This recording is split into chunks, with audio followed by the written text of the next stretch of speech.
it's funny, and as I've come across lots of journalists and filmmakers who are grandchildren of survivors, and I'm wondering, like, well, the question is, what was the impetus behind the film? But I'm also wondering if the drive to, how does that shape in your direction, even in your life, the stories that you've chosen to tell? How are they influenced by being a 3G, by being the grandchild of a survivor? That's a great question. It honestly shapes everything. This film is a great example of it, but it is really sort of this consistent lens through which I view the world. We were very lucky that, I mean, for many reasons, but my Zaida was very conscious of communicating to us that anti-Semitism wasn't the only issue at hand, and that prejudice at large was always going to be the larger umbrella to which we should pay attention. And so we started this film in 2017, primarily as a response to the president who was in the White House at the time and what that administration was doing to marginalized groups across the country and for the world. And that activity was stirring in me what I'm sure it was stirring within a lot of people in this community. And the final push towards wanting to make the film was the riot in Charlottesville in 2017. And it was just sort of this final push. I mean, I had never made a documentary. I had made one short film in college. I studied theater. I had no reason to believe I could do a project like this, but there was just this immense sense of responsibility. And that's really what brought this film to fruition. I think that time led many of us New Yorkers, for the first time, perhaps in a privileged way, to feel othered, or to be aware of being othered in a sense. I'm wondering if you could talk about the process of making the film, thinking about the responsibility of how it affected all of your different members of your family, and how they wanted to participate or not. Did anyone not want to participate, and how you went about that? My family was incredibly generous, and I think any family that allows a family member to commandeer the Passover Seder and have cameras moving around the table, it sort of speaks for itself. They were really incredible. It, I think, made people potentially a little bit nervous, but I don't think that interfered with their willingness to participate.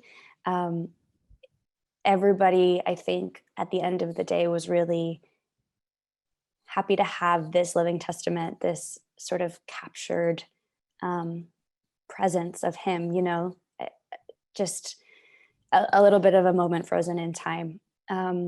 So overall, I think everybody was, I hope, as far as I know, everybody was happy with the final product. And we all sort of had to put our own ego aside whenever it popped up and just focus on the purpose and the mission at hand. So it was a really wonderful experience with my family. Made a gift for all of us, but also for your family, actually, as well, going forward. It was beautiful. You asked your father when he learned about your grandfather's story, but when did you learn about the story? Did you grow up knowing the story? Like, do you remember when you first started thinking about it? Oh, yes. It was very, very present. I think my dad, that moment with my dad is so beautiful to me, because he just says it so perfectly. Like, when is the right time? Like, when do you say to children, the person that you love possibly the most experienced this devastation, and then to understand the bigger issue, right? But when you're young, that's the first thing you see, really, is this person that I love suffered so greatly. And that's a really hard thing to hold when you don't quite have just like the emotional maturity, but you also have to, I think, as a responsible member of a family like ours, talk about it young. And I don't remember the exact age, but I do remember when the Iraq War happened, I thought it was another Holocaust. And that has always been sort of my frame of reference of, like, I was young enough that I couldn't quite put two and two together, that war in general did not mean this war, and it did not mean this war on us specifically. But it has impacted me greatly. I know I can speak for my cousins when I say that all of us have grown up with it as a really central focus in our lives, in some, hard ways, right? But also really wonderful ways. I think it's motivated each of us and really shaped who we have become as active members of our, of our world. Um, I have a few more, but someone just asked about, Ronnie Rose just asked about survivor guilt. Like they write that your grandfather was so strong and such a special soul, but that as a survivor, he also experienced, in his words, survivor's guilt. Did he, in the story he was talking about his mother, did he also talk about this and address this in other ways that you found?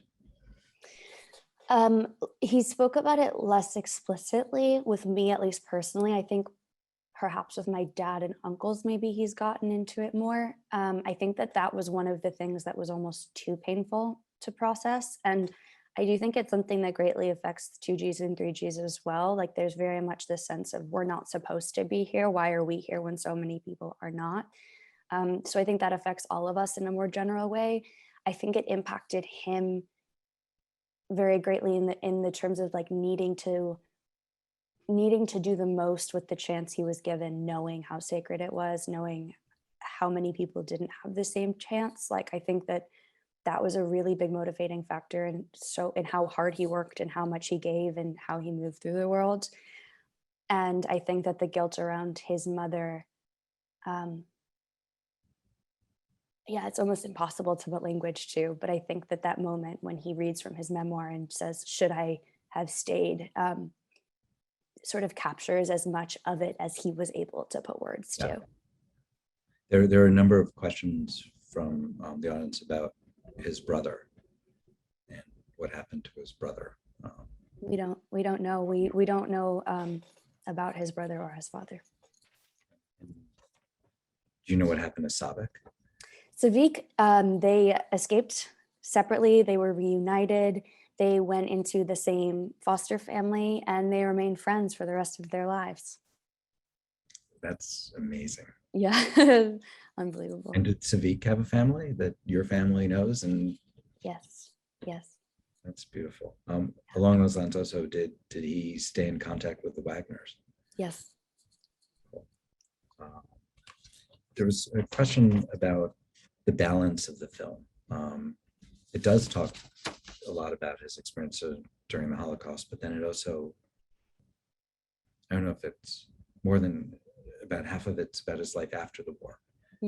How did you decide to balance the film that way? Like, that was one of the hardest parts, honestly. I mean, in a perfect world, it would have been a feature and there would have been space and time for all that his life was. I mean, it was such a huge life and there was so much to say about it, but we didn't have the time or the the resources to pull that off. And once we decided it was going to be a short, it would have been a lot easier to just make it a Holocaust film, specifically kind of ending about the 20-minute mark in and not getting into the life after. But so much of who he was the after. I mean, he was very informed by his early life experience, as you saw, but the amount that he overcame and the amount that he created as a response to destruction felt so huge, and it felt impossible to leave behind. I also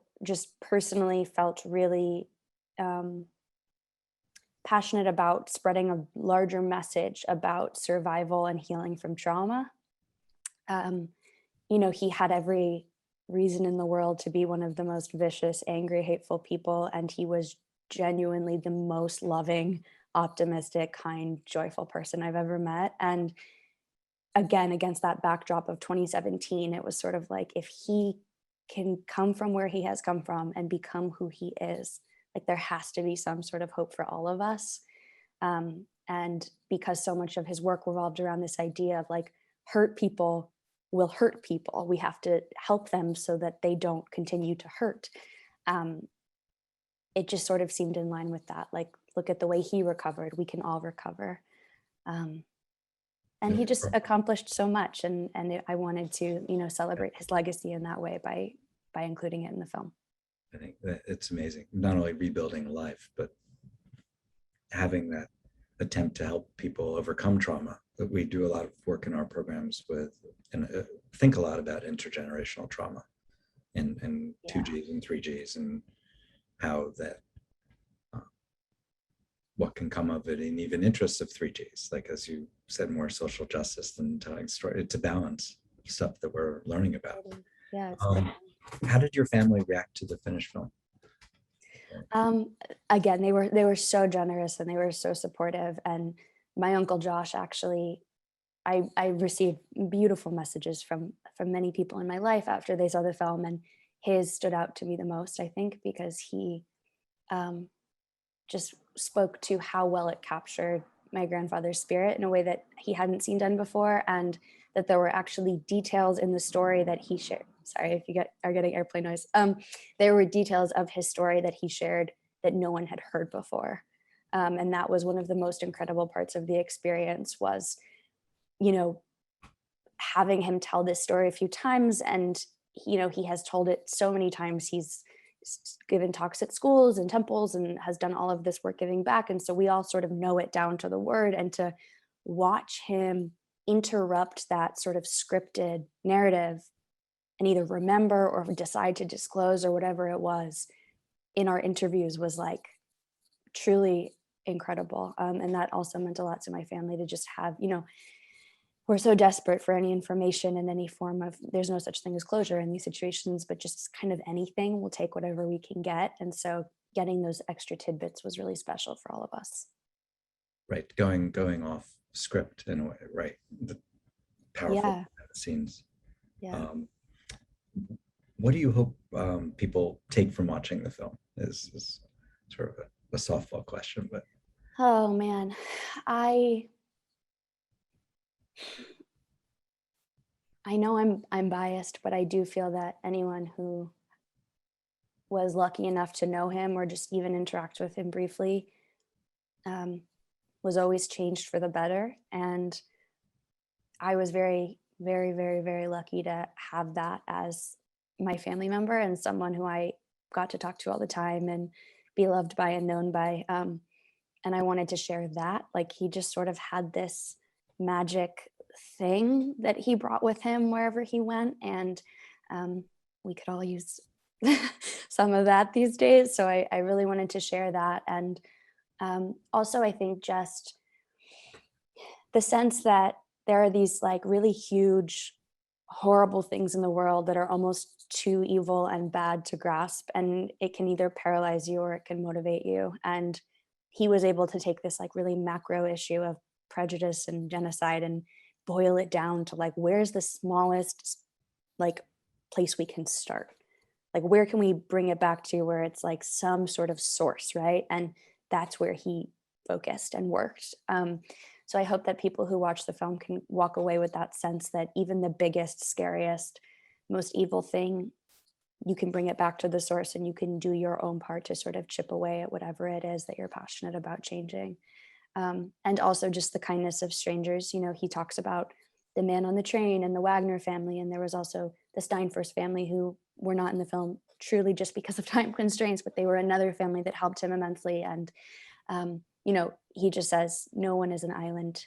And I hope that we can all take that in our daily life. Like, the small thing you do that you might not think much of could be someone's first meal in a year, like that man on the train. Yeah. I know that we're going to put the recording of this talk up on our site. Where can people see the film, or tell people to see the film? That's a great question. We're sort of in this transition period now. We've been on the festival circuit for the past 2 years, almost 3 years. We've been very fortunate to have success there. And I've been shifting gears towards, this is our first museum event, doing sort of more public screenings with Q&As and, involvement in that way. So if anyone is interested in hosting a screening or, getting in touch with me, they can email me or check out my website. As of now, the film doesn't live online anywhere, but hopefully someday soon. But in the meantime, it's available, and we want to share it with as many people as possible. And lastly, what's next for you? I know you have your amazing day job, but are you going to make more documentary? Are you working on something related? Yes, I really, really hope to continue. I think, this film was very specific, but my overall passion is telling stories about survivors and, kind of bringing to light human stories of human resilience and social action. So documentary film is sort of the perfect place to do that. So I hope to continue in this field. Someone writes that they knew your grandfather. Who? There are several people. Oh, I haven't been on the. Anne Weiss Which said you knew your grandfather. Oh my gosh, Shared please many feelings. email me. I I haven't. have a recording of Anne Weiss's email. And you can actually email me at jmack, it's jmack at mjhnyc.org, and I will put you and Sophie in touch. But she writes Yes, about how please. proud he was of you and how Oh, he would be shepping Noxus now and felling that this would make happen. me cry. I just put I'm trying to put this in the chat. Ay, ay, ay. All right, there we go. There is my email because I have not been paying attention to the chat. So please feel free to email me if I missed your message. And thank you so much. I will conclude by saying that we will put this up on the QA. That was just a remarkable film, and he was remarkable, and you are as well. So thank you very much. Thank you I so wanted much. to say that everything we do at the museum is made possible through donor support. And we hope that you join us for more programs and consider making a donation. But I also hope that you visit us. The museum is opening our new core exhibition, The Holocaust, What It Can Do, on June 30th. It's a major new exhibition with over 800 objects from our collection, New York stories, many like Sophie Zaida, who came and have donated things to the museum and will be able to learn their stories. We also have Boris Laurie, a very lovely exhibit here, and join us for more online programs. Thank you very much for joining us, and we'll see you again. Thanks, and thank you, Sophie. Thank you so much. I really appreciate it.